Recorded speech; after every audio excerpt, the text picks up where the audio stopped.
Existem momentos na vida em que o mundo parece exigir de nós uma única coisa: que dobremos os joelhos. A história que atravessou milênios e chegou até nós hoje não é apenas sobre um milagre antigo em uma terra distante. É sobre a anatomia da coragem e o que acontece com a alma de um homem quando ele decide que a sua integridade vale mais do que a sua própria vida. No coração do Império Babilônico, o rei Nabucodonosor ergueu uma estátua de ouro que desafiava os céus.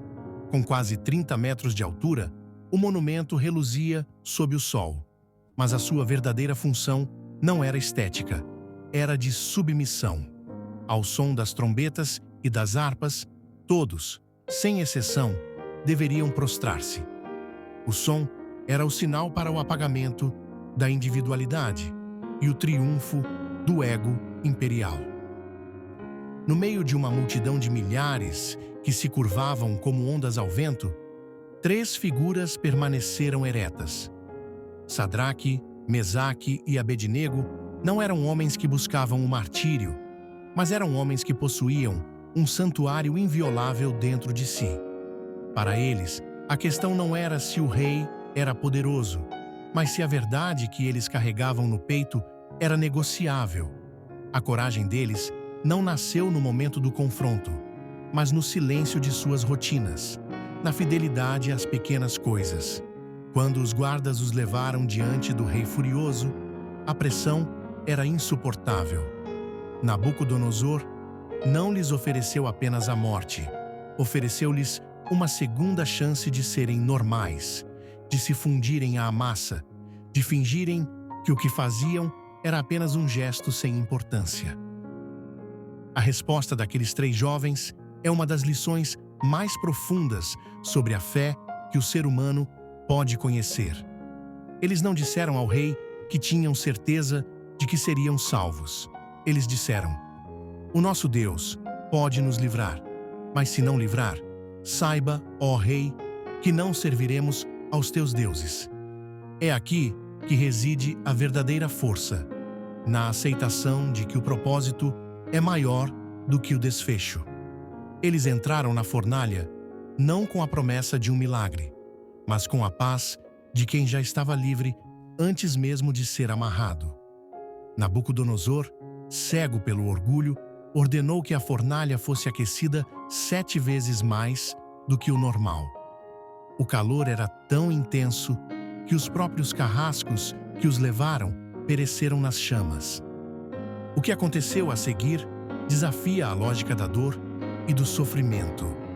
Quando o rei olhou para dentro das labaredas, esperando ver cinzas, ele viu vida. Ele não viu 3 homens lutando contra o fogo. Ele viu 4 figuras caminhando livremente no meio das brasas. E o 4º homem, disse o rei, tinha o aspecto de um filho dos deuses. A fornalha, que deveria ser o lugar do fim, tornou-se o lugar do encontro. O fogo, que deveria consumir, apenas queimou as cordas que os prendiam. Às vezes, as crises pelas quais passamos não vêm para nos destruir, mas para queimar os laços que nos impediam de caminhar com quem realmente importa. O fogo só destrói o que não é eterno. Eles saíram daquelas chamas sem sequer o cheiro de fumo nas suas vestes. O mundo pode aquecer as suas fornalhas contra você. Pode ser a pressão no trabalho, a crise na família ou o julgamento da sociedade. Mas quando você decide não se dobrar diante dos ídolos de ouro do presente, você descobre que nunca está sozinho no calor da batalha. A presença do 4º homem é reservada para aqueles que têm a audácia de permanecer de pé quando todos os outros estão no chão. A paz não é a ausência de fogo, mas a presença de uma companhia divina no meio dele.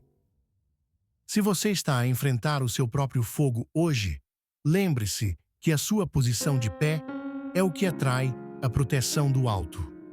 Não se curve por medo, não se venda por conveniência. A maior vitória não é sair da fornalha, mas descobrir quem caminha nela com você. E para que possamos continuar a fortalecer a nossa fé e a nossa coragem diante dos desafios da vida, inscreva-se no canal. Ao fazer parte desta jornada, você escolhe alimentar a sua alma com histórias que não apenas informam, mas transformam o seu caráter. Ative as notificações para estar conosco em cada reflexão e deixe nos comentários: qual é a fornalha que você está a enfrentar hoje com a cabeça erguida?